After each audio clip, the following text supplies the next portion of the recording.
Liars and future fakers. Future faking is a sticky type of lie that fabricates a pretty life together. He will weave a beautiful dream world and use anything you have told him to string together images to make it perfect for you. He will then keep moving the goalposts so that the imaginary life with him is always just out of reach. In this way, he can continue talking without providing you anything, avoiding all accountability and responsibility. I met someone who would say everything I wanted to hear. When someone is too good to be true, they usually are fake. He spoke about how religious he was. He would send me long surahs to listen to. However, he did not know what sunnah prayers were.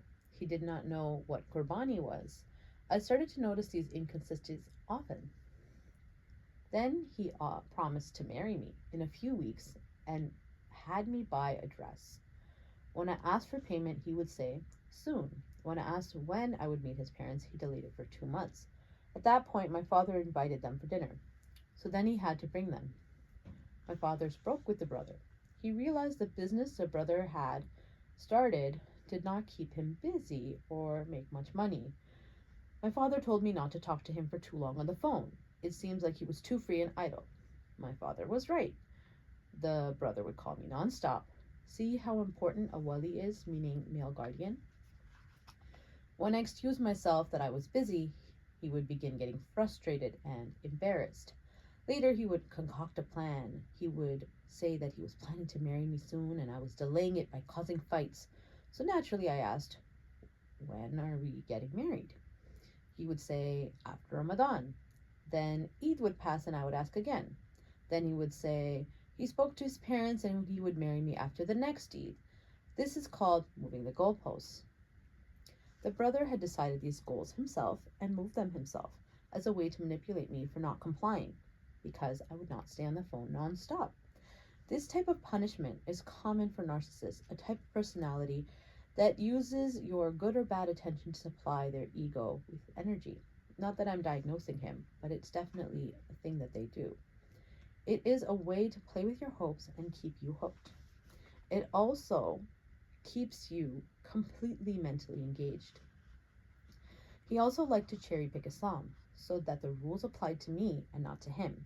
For example, he wanted to do a nikah, meaning marriage contract, in secret with just an imam, without my parents, and without two witnesses. When I insisted I needed my wali and provided hadith that witnesses were required, he said that women with high mehers, meaning bridal gifts, were trying to use men. Somehow he convinced me to lower my meher to 0.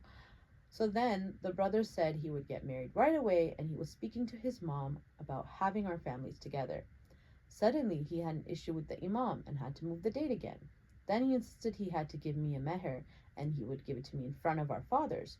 As you can see, each factor was disappearing and reappearing in the scenario. The purpose of this was to keep me mentally engaged with him.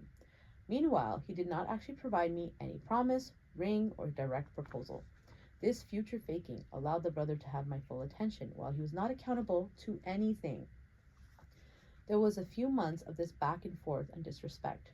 I could see my parents and myself were exhausted with the fake promises. I let the brother know that I was not interested in speaking further, as relationships must have mutual respect. I said that if he wanted me, he had spoken to me enough, and he had my father's number. That was easily the most exhausting situation I have ever been in.